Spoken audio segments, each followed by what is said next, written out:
നമ്മുടെ സംസ്ഥാനത്ത് തദ്ദേശ സ്ഥാപനങ്ങളിലേക്ക് തിരഞ്ഞെടുക്കപ്പെട്ടിട്ടുള്ള പുതിയ ജനപ്രതിനിധികളുടെ സത്യപ്രതിജ്ഞാ ചടങ്ങുകൾ ഇക്കഴിഞ്ഞ ഞായറാഴ്ച പൂർത്തിയായി. ഇനിയുള്ളത് തദ്ദേശ സ്ഥാപനത്തിൻ്റെ അധ്യക്ഷനെയും ഉപാധ്യക്ഷനെയും കണ്ടെത്തുവാനുള്ള തെരഞ്ഞെടുപ്പാണ്. ഈ തെരഞ്ഞെടുപ്പ് ക്രിസ്മസിൻ്റെ പിറ്റേ ദിവസം ഡിസംബർ 26-ാം തീയതിയാണ് നടക്കുന്നത്. ഈ സാഹചര്യത്തിൽ മധ്യ കേരളത്തിൽ ഏറ്റവും അധികം ശ്രദ്ധ ലഭിക്കുന്നത് പാലാ മുനിസിപ്പാലിറ്റിക്കാണ്. കഴിഞ്ഞ 40 വർഷക്കാലമായി പാലാ മുനിസിപ്പാലിറ്റിയുടെ ഭരണം നിയന്ത്രിക്കുന്നത് കേരള കോൺഗ്രസ് മാണി ഗ്രൂപ്പാണ്. 2020 നടന്ന തദ്ദേശ തെരഞ്ഞെടുപ്പിൽ ഇടതുമുന്നണിക്കൊപ്പം ചേർന്ന് നിന്നുകൊണ്ടും ഭരണം വലിയ ഭൂരിപക്ഷത്തിൽ നിലനിർത്തുവാൻ അവർക്ക് കഴിഞ്ഞു. എന്നാൽ 2025 തെരഞ്ഞെടുപ്പിൻ്റെ ഫലം പുറത്തു വന്നപ്പോൾ പാലാ നഗരസഭയിൽ ആർക്കും കേവല ഭൂരിപക്ഷമില്ലാത്ത ഒരു സാഹചര്യമാണ് നിലനിൽക്കുന്നത്. പാലാ നഗരസഭയിൽ ആകെയുള്ളത് 26 കൗൺസിലർമാരാണെങ്കിൽ 12 പേർ ഇടതുമുന്നണിയുടെ പ്രതിനിധികളായി വിജയിച്ചു വന്നിട്ടുണ്ട്. 10 പേർ UDF നിന്നും വിജയിച്ചു വന്നിട്ടുണ്ട്. എന്നാൽ കേവല ഭൂരിപക്ഷമായ 14 എന്ന സംഖ്യയിലേക്ക് എത്തുവാൻ ഈ രണ്ട് മുന്നണികൾക്കും സ്വതന്ത്ര സ്ഥാനാർത്ഥികളുടെ പിന്തുണ അനിവാര്യമാണ്. ഈ ഘട്ടത്തിൽ പാലാ നഗരസഭയിൽ നിന്ന് ഒരു കുടുംബത്തിലെ 3 പേർ സ്വതന്ത്ര മുന്നണിയായി നിന്ന് വിജയിച്ച സാഹചര്യമുണ്ടായിട്ടുണ്ട്. അതുപോലെ തന്നെ നഗരസഭയിലെ 19-ാം വാർഡിൽ നിന്ന് കോൺഗ്രസ് വിമതയായി മത്സരിച്ചിട്ടുള്ള മായ രാഹുലും വിജയിച്ചിട്ടുണ്ട്. ഇത്തരത്തിൽ 4 സ്വതന്ത്ര അംഗങ്ങളുടെ പിന്തുണ ഉറപ്പിച്ചെങ്കിൽ മാത്രമേ UDF കേവല ഭൂരിപക്ഷം കടക്കുവാൻ സാധിക്കുകയുള്ളൂ. LDF സംബന്ധിച്ചിടത്തോളം അവർക്ക് 2 സ്വതന്ത്ര അംഗങ്ങളുടെ പിന്തുണ ലഭിച്ചാൽ മതിയാകും.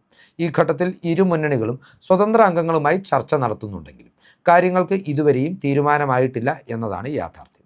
അത് സ്വതന്ത്ര മുന്നണി സ്വീകരിച്ചിരിക്കുന്ന സവിശേഷ നിലപാടിൻ്റെ പരിണത ഫലമാണ് എന്നുകൂടി നാം മനസ്സിലാക്കേണ്ടതുണ്ട്. ഇപ്പോൾ പുളിക്കക്കണ്ടം ഫാമിലിയിൽപ്പെട്ടുള്ള സ്വതന്ത്ര മുന്നണി സ്വീകരിച്ചിരിക്കുന്ന നിലപാട് തങ്ങളെ സ്വീകരിക്കുന്ന ഏതു മുന്നണിക്കൊപ്പവും നിൽക്കുമെന്നാണ്. അതിനായി ഒരു പരിമിത കാലഘട്ടത്തിലേക്ക് തദ്ദേശ സ്ഥാപനത്തിൻ്റെ അധ്യക്ഷ പദവിയും ഉപാധ്യക്ഷ പദവിയും അവർ ആവശ്യപ്പെടുന്നുണ്ട്. സ്വതന്ത്ര മുന്നണിയെ നയിക്കുന്ന ബിനു പുളിക്കക്കണ്ടത്തെ സംബന്ധിച്ചിടത്തോളം ഇത് ചരിത്രത്തിൽ അദ്ദേഹത്തിന് ലഭിച്ചിരിക്കുന്ന സുവർണാവസരമാണ്. കാരണം 2020-25 കാലഘട്ടത്തിൽ ജോസ് കെ മാണി അദ്ദേഹത്തിന് നിഷേധിച്ചിട്ടുള്ള പാലാ നഗരസഭ അധ്യക്ഷ പദവിയിലേക്ക് സ്വന്തം മകളെ എത്തിക്കുവാനുള്ള രാഷ്ട്രീയ ആനുകൂല്യവും അനുകൂലമായിട്ടുള്ള അവസരവുമാണ് അദ്ദേഹത്തിന് സംജാതമായിരിക്കുന്നത്. ഈ സാഹചര്യത്തിൽ UDFും LDFും ഒരുപോലെ തന്നെ സ്വതന്ത്ര മുന്നണിയുമായി ചർച്ച നടത്തുന്നുണ്ട്. ഇവിടെ കാര്യങ്ങൾക്ക് ഇതുവരെയും ഒരു അന്തിമ തീരുമാനം എത്താത്തതിന് പ്രധാനമായും 2 കാരണങ്ങളാണ് നിലകൊള്ളുന്നത്. കാരണം UDF അധികാരം പിടിക്കുകയാണെങ്കിൽ ആ ഭരണത്തിൽ തങ്ങൾക്ക് പങ്കാളിത്തം വേണമെന്ന ആവശ്യം UDFൻ്റെ പ്രത്യേകിച്ച് കോൺഗ്രസിൻ്റെ കൗൺസിലർമാർ മുന്നോട്ട് വെച്ചിട്ടുണ്ടെന്നാണ് അറിയാൻ കഴിയുന്നത്. അതുപോലെ തന്നെ സ്വതന്ത്ര അംഗമായി വിജയിച്ചിട്ടുള്ള മായ രാഹുലിന് എപ്പോൾ അധ്യക്ഷ പദവി കൊടുക്കണം എന്നതിനെ ചൊല്ലിയും UDFൽ അഭിപ്രായ ഭിന്നതയുണ്ടെന്നും അറിയാൻ കഴിയുന്നുണ്ട്. അതുപോലെ തന്നെ LDFലേക്ക് കാര്യങ്ങൾ എത്തുമ്പോൾ ഈ കഴിഞ്ഞ കാലങ്ങളിലെല്ലാം ജോസ് കെ മാണിയുടെ ഏറ്റവും ശക്തനായ വിമർശകനായി നിലകൊണ്ടിട്ടുള്ള ബിനു പുളിക്കക്കണ്ടത്തെയും അദ്ദേഹത്തിൻ്റെ കുടുംബാംഗങ്ങളെയും പിന്തുണയ്ക്കുന്നതിൽ CPM ബുദ്ധിമുട്ടൊന്നുമില്ല എങ്കിൽ കൂടിയും ജോസ് കെ മാണി വിഭാഗത്തിൽ നിന്ന് വിജയിച്ചു വന്നിട്ടുള്ള 10 കൗൺസിലർമാരിൽ 8 കൗൺസിലർമാർക്കും ഇതിനോട് വിമുഖതയുണ്ടെന്നും അറിയാൻ സാധിക്കുന്നുണ്ട്. അതിനാൽ തന്നെ ആത്യന്തികമായി ബിനു പുളിക്കക്കണ്ടത്തിൻ്റെ ഡിമാൻഡുകൾ അംഗീകരിക്കുന്ന മുന്നണിക്ക് മാത്രം അധികാരം ലഭിക്കുമെന്ന സാഹചര്യത്തിൽ 2 മുന്നണികളിലും ഇതുമായി ബന്ധപ്പെട്ട് ചില ആശയക്കുഴപ്പങ്ങൾ നിലനിൽക്കുന്നുണ്ട്.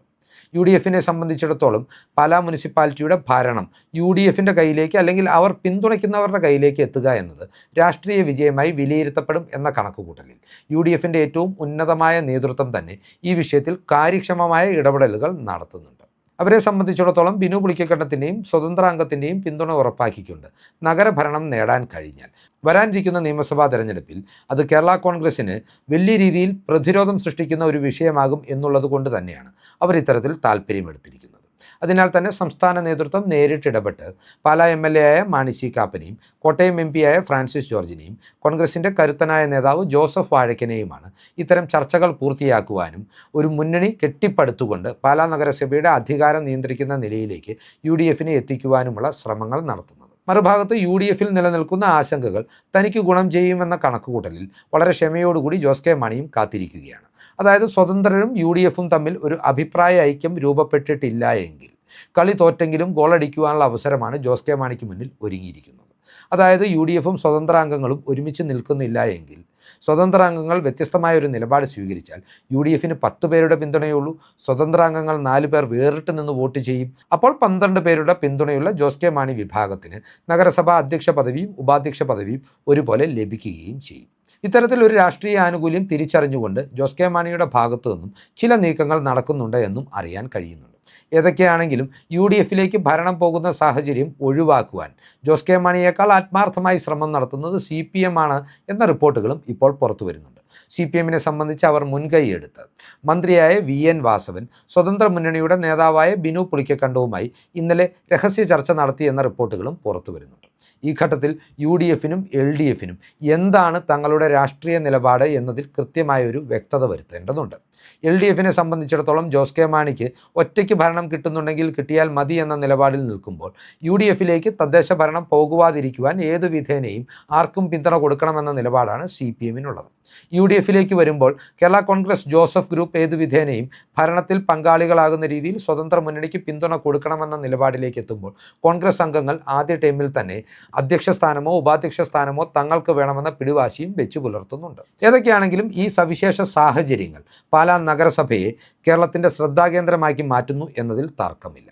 എന്താണെങ്കിലും ഇന്ന് രാത്രിയോടുകൂടി UDF ഒരു അന്തിമ തീരുമാനത്തിലേക്ക് എത്തിച്ചേരുമെന്ന സൂചനകളും ഈ ഘട്ടത്തിൽ പുറത്തു വരുന്നുണ്ട്. ഇതിനായി കോട്ടയം MP ഫ്രാൻസിസ് ജോർജും പാലാ MLA മാണി സി കാപ്പനും കോൺഗ്രസിൻ്റെ രാഷ്ട്രീയകാര്യ സമിതി അംഗവും മുൻ MLAയുമായ ജോസഫ് വാഴയ്ക്കനും പാലായിൽ ക്യാമ്പ് ചെയ്യുന്നുണ്ടെന്നും റിപ്പോർട്ടുകൾ സൂചിപ്പിക്കുന്നു. പാലായെ സംബന്ധിച്ചിടത്തോളം പാലാ നിയോജക മണ്ഡലത്തിലുള്ള 13 തദ്ദേശ സ്ഥാപനങ്ങളിൽ UDFിന് വ്യക്തമായ മേൽക്കൈ നേടാൻ സാധിച്ചിട്ടുണ്ട്. എന്നാൽ ഇത്രയും അനുകൂലമായ ഒരു രാഷ്ട്രീയ പരിതസ്ഥിതിയുടെ ആനുകൂല്യം മുതലെടുക്കുവാൻ നഗരസഭയിൽ കഴിയാതെ പോയാൽ അത് ഈ വിജയത്തിൻ്റെ ശോഭ കെടുത്തും എന്ന നിലപാടിലും സംസ്ഥാനത്തെയും ജില്ലയിലെയും പ്രമുഖ UDF നേതാക്കൾ എത്തിച്ചേർന്നിട്ടുണ്ട്. എന്നാൽ UDFിൽ കാര്യങ്ങൾക്ക് വ്യക്തത വരുവാതിരിക്കുവാനുള്ള ഒരു പ്രധാനപ്പെട്ട കാരണം UDFിൽ കോൺഗ്രസ് നേതൃത്വത്തിൻ്റെ ഭാഗത്തു നിന്നുള്ള ഒരു ആശയ വ്യക്തത കുറവാണ് എന്നുകൂടി ഈ ഘട്ടത്തിൽ നാം മനസ്സിലാക്കേണ്ടതുണ്ട്. കാരണം പാലാ നഗരസഭയുടെ ഫലം പുറത്തു വരുന്നതിന് മുമ്പ് അല്ലെങ്കിൽ തദ്ദേശ സ്ഥാപനങ്ങളിലെ തെരഞ്ഞെടുപ്പ് ഫലം പുറത്തു വരുന്നതിന് മുമ്പ് മലയാള മനോരമയ്ക്ക് നൽകിയ പ്രതികരണത്തിൽ കോട്ടയം UDF ജില്ലാ കൺവീനറായ KPCC ജനറൽ സെക്രട്ടറി കൂടിയായ ഫിൽസൺ മാത്യു പ്രതികരിച്ചത് UDF പാലാ നഗരസഭയൊഴികെയുള്ള കോട്ടയം ജില്ലയിലെ മറ്റെല്ലാ നഗരസഭകളും പിടിച്ചെടുക്കുമെന്നാണ്. അതായത് കോൺഗ്രസ് നേതൃത്വത്തിന് ഇക്കാര്യത്തിൽ UDFിനുണ്ടാകുവാനുള്ള മുന്നേറ്റത്തെക്കുറിച്ച് മുൻകൂട്ടി കണ്ടറിയുവാൻ സാധിച്ചില്ല എന്നതാണ് വസ്തുത. അതിനാൽ തന്നെ തങ്ങളെ ആരും തെരഞ്ഞെടുപ്പ് ഘട്ടത്തിൽ സഹായിച്ചിട്ടില്ല എന്ന നിലപാടാണ് കോൺഗ്രസ് കൗൺസിലർമാർ സ്വീകരിച്ചിട്ടുള്ളത്. അതുകൊണ്ട് തന്നെ തങ്ങളുടെ ഭാഗം കൂടി കേട്ടതിന് ശേഷം തങ്ങൾക്ക് അർഹമായ അംഗീകാരം നൽകിക്കൊണ്ടാവണം UDF മുന്നണി രൂപീകരണത്തിലേക്ക് കടക്കേണ്ടത് എന്ന പിടിവാശി അവരുടെ ഭാഗത്തു നിന്ന് ഉണ്ടാകുന്നുണ്ട്. കാര്യങ്ങൾ ഇങ്ങനെയൊക്കെ ആയിരിക്കെ വിശാലമായ ഒരു കാഴ്ചപ്പാടായിരിക്കും UDFിന് ഈ വിഷയത്തിൽ അഭികാമ്യമെന്ന അഭിപ്രായ പ്രകടനമാണ് മുതിർന്ന നേതൃത്വത്തിൻ്റെ ഭാഗത്തു നിന്ന് ഉണ്ടാകുന്നത്. ജോസ് കെ മാണിയെ UDFിലേക്ക് എത്തിക്കുവാൻ നടത്തുന്ന നേതൃനിരയുടെ ശ്രമങ്ങളുടെ ഭാഗമായി അദ്ദേഹത്തോടെ വിലപേശൽ ശക്തി കുറയ്ക്കുന്നതിനായി പാലാ നഗരസഭയുടെ ഭരണം UDF നിയന്ത്രിക്കണമെന്ന ആഗ്രഹ പ്രകടനം അവർ പ്രകടിപ്പിക്കുന്നുണ്ട്. ഇത്തരത്തിൽ നാളുകളിൽ ജോസ് കെ മാണി UDFിൻ്റെ ഭാഗമായാൽ തങ്ങൾക്ക് എല്ലാം നഷ്ടപ്പെടുമെന്ന കൃത്യമായ തിരിച്ചറിവിൻ്റെ പേരിൽ തന്നെയാണ് ബിനു പുളിക്കക്കണ്ടം ആദ്യ 2 ടേമുകളിലും നഗരസഭയുടെ അധ്യക്ഷ സ്ഥാനവും ഉപാധ്യക്ഷ സ്ഥാനവും തങ്ങൾക്ക് വേണമെന്ന നിലപാട് കർശനമായി കൈക്കൊള്ളുന്നതെന്നും ചില റിപ്പോർട്ടുകൾ സൂചിപ്പിക്കുന്നുണ്ട്. ഈ ഘട്ടത്തിൽ വിഭിന്നങ്ങളായ രാഷ്ട്രീയ താൽപ്പര്യങ്ങൾ എങ്ങനെ ഒരു സമവായത്തിലേക്ക് എത്തിച്ചേരും എന്ന ഉദ്യോഗം തന്നെയാണ് പാലാ നഗരസഭയിലേക്ക് മധ്യ തിരുവിതാംകൂർ രാഷ്ട്രീയത്തിൻ്റെ ശ്രദ്ധയാകർഷിക്കുന്നത് എന്ന കാര്യത്തിൽ തർക്കമില്ല. ഏതൊക്കെയാണെങ്കിലും ഇനി മണിക്കൂറുകൾ മാത്രമേ അന്തിമ തെരഞ്ഞെടുപ്പിന് ബാക്കി നിൽക്കുന്നുള്ളൂ എന്നുള്ള യാഥാർത്ഥ്യം ഉൾക്കൊണ്ടുകൊണ്ട് തന്നെ ഇരു മുന്നണികളും തങ്ങളുടെ രാഷ്ട്രീയ നീക്കങ്ങൾക്ക് വേഗത വർദ്ധിപ്പിക്കുകയാണ്. കാപ്പനും ഫ്രാൻസിസ് ജോർജും ജോസഫ് വാഴയ്ക്കനും വിജയിക്കുമോ, അതോ വാസവൻ്റെ രാഷ്ട്രീയ നയതന്ത്രം വിജയിക്കുമോ, അതോ കൈകെട്ടി കളി കണ്ടുകൊണ്ടിരിക്കുന്ന ജോസ് കെ മാണി ഒടുവിൽ കപ്പടിക്കുമോ എന്നതെല്ലാം അറിയുവാൻ ഡിസംബർ 26-ാം തീയതി വരെ കാത്തിരുന്നാൽ മതിയാകും. ഈ രാഷ്ട്രീയ ചിന്തകൾ പ്രേക്ഷകർക്കായി വിട്ടു നൽകിക്കൊണ്ട് ഈ വീഡിയോ ഇവിടെ അവസാനിപ്പിക്കുകയാണ്. കൂടുതൽ രാഷ്ട്രീയ വാർത്തകൾക്കും വിശകലനങ്ങൾക്കുമായി ഞങ്ങളുടെ ചാനൽ സബ്സ്ക്രൈബ് ചെയ്യുക. നന്ദി.